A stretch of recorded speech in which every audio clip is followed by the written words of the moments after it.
There's a question the Spartans could answer that almost no one today can. Not how do you survive a battle. Something stranger. How do you build a mind that doesn't break before the thing that would break it ever arrives? Because here's what most people get backwards. They think toughness shows up when they need it, when the diagnosis comes, when the message arrives, when everything they planned falls apart. They're waiting to become strong in the moment. But the moment doesn't make you. The moment just opens you up and shows everyone what was already inside.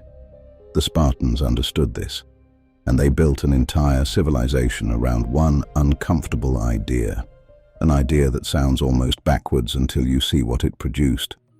They weren't the richest people of the ancient world, not the largest, not the most artistic, and yet for 3 centuries grown men in armor heard the word Spartan and felt their stomachs drop. The weapon that did that wasn't a spear, it wasn't the shield, it was something they forged in every single boy, starting at age 7. Let me show you how. Every Spartan boy was taken from his home and entered into a system called the Agoge. This wasn't military school. It was the deliberate engineering of a human being. Comfort was stripped away on purpose. The boys slept on reeds they cut themselves from the riverbank. They wore one cloak through summer heat and winter cold. They were fed deliberately too little and quietly expected to make up the difference on their own. They walked barefoot. They were cold. They were hungry. They were tired. Not because the Spartans worshipped suffering, but because they had noticed something about people. A person who needs comfort can always be reached. There's a lever in them. Take away the warm bed, the full plate, the easy day, and they bend. A person who needs almost nothing has no lever left to pull. Every hardship in the Agoge taught the same quiet lesson. Your body gets a vote. Your mind makes the decision. There's one story the Spartans told that has survived for 2,500 years. We don't know if it happened exactly this way. That's almost not the point. The Spartans repeated it because of what it taught, not because of what it proved. A young boy stole a fox cub and hid it under his cloak. The theft wasn't the lesson. Getting caught was. So when an adult stopped to question him, the boy held still, and under that cloak, the frightened animal began to claw and bite into his stomach. It kept going, and the boy kept answering questions, calmly, revealing nothing. The story says he held that composure until the wounds killed him. To us, that's horrifying. And honestly, it should be. No one's telling you to die for a fox.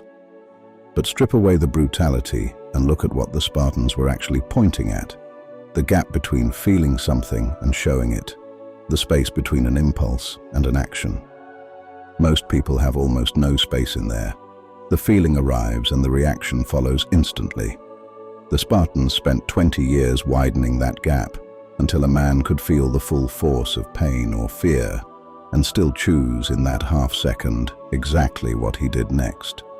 That gap is where mental toughness actually lives.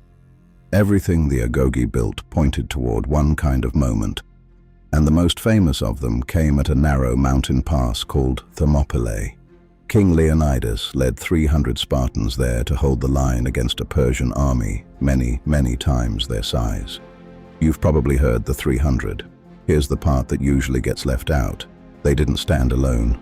Hundreds of Thespians and others stood and died beside them, a fact the Spartans themselves never tried to hide.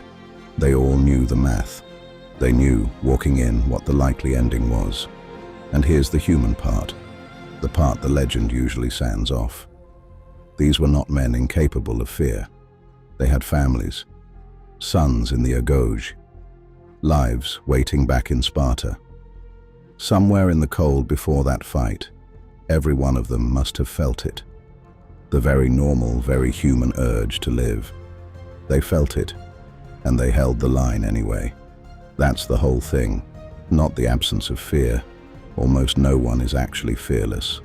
It's the trained ability to feel the fear completely and not let it choose for you every freezing night, every brutal march. Every drill that broke them down and built them back, none of it was meant to make them invincible. It was meant to make them unbreakable, so that when the worst arrived, they would not come apart. Spartan mothers, the stories say, sent their sons off with one line: "Come back with your shield," or on it. Carried home on the shield meant carried home dead. There's real debate about whether mothers actually said this, but the Spartans kept the saying alive, and that tells you what they valued. Here's why the shield specifically. A Spartan's shield didn't only protect him, it was large enough to cover the man standing to his left. An entire battle line survived by each man guarding his neighbor, which means dropping your shield to run faster didn't just save you.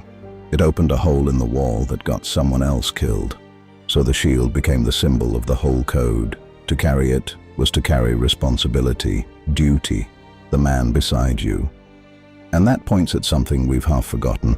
The deepest kind of strength was never about protecting yourself. It was about becoming someone other people could stand next to and trust. Now look at the world we actually live in. Food arrives at the door, entertainment never runs out. Every small discomfort has a button that makes it go away. And we're told, constantly, that this is the goal, that a good life is a frictionless one. But friction was doing something for us. When every inconvenience vanishes, the thing that handled inconvenience quietly atrophies. Then one day, a mild criticism feels like an attack. A small weight feels unbearable. An ordinary setback feels like the end. The Spartans would have spotted the danger instantly. A body that never has to be uncomfortable tends to grow a mind that can't tolerate discomfort at all. You don't notice it building. You only notice it the day life finally asks something of you, and you've got nothing trained to answer with. You can't enter the Agoge. You wouldn't want to. But you can steal its actual mechanism, and it's simpler than it sounds. You introduce small, chosen hardship into a life that doesn't require any. Take one. A man I'd put up against any motivational speech. He had a habit of quitting the gym the second the work got hard, and he noticed he quit everything else the same way. So he made one rule. When his mind said stop, he did 3 more. Just 3. 3 more reps, 3 more minutes, 3 more lines of the hard email. That's it. That was the whole practice. But every time he did it, he was teaching his brain one sentence. The discomfort signal is not the boss here. I am. Within a year, it wasn't really about the gym anymore. The man who does 3 more reps when his body begs him to stop becomes the man who sends the hard message, sits through the hard conversation, finishes the hard work after the motivation is long gone.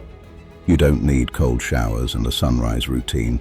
You need one place where you reliably do the harder thing on purpose, and you need to keep your promises to yourself there.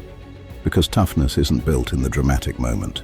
It's built in the small, boring, chosen one, again and again and again. So here's the secret the title promised you. The Spartans were never fearless. That was never it. They simply trained one thing until it grew stronger than the fear. Discipline, not confidence. Confidence cracks the first time you fail, not motivation. Motivation is gone by Tuesday, not inspiration. A video like this one wears off by tomorrow afternoon. Discipline is the one that stays after all of those have left the room. And that's the part that connects everything you just heard. The reeds, the fox, the pass, the shield. Every hardship was another strike of the hammer.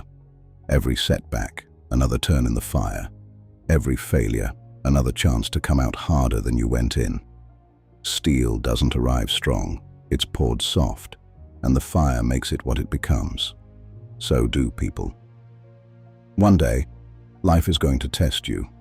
It might come as failure or loss, rejection, illness, something you never saw coming. And on that day, you will not rise to meet your hopes. You'll fall to the level of what you built. The Spartans understood that 2,500 years before anyone put it on a poster. Strength isn't something waiting out there to be found. It's something you forge, quietly in advance, in 1,000 small decisions no one will ever clap for.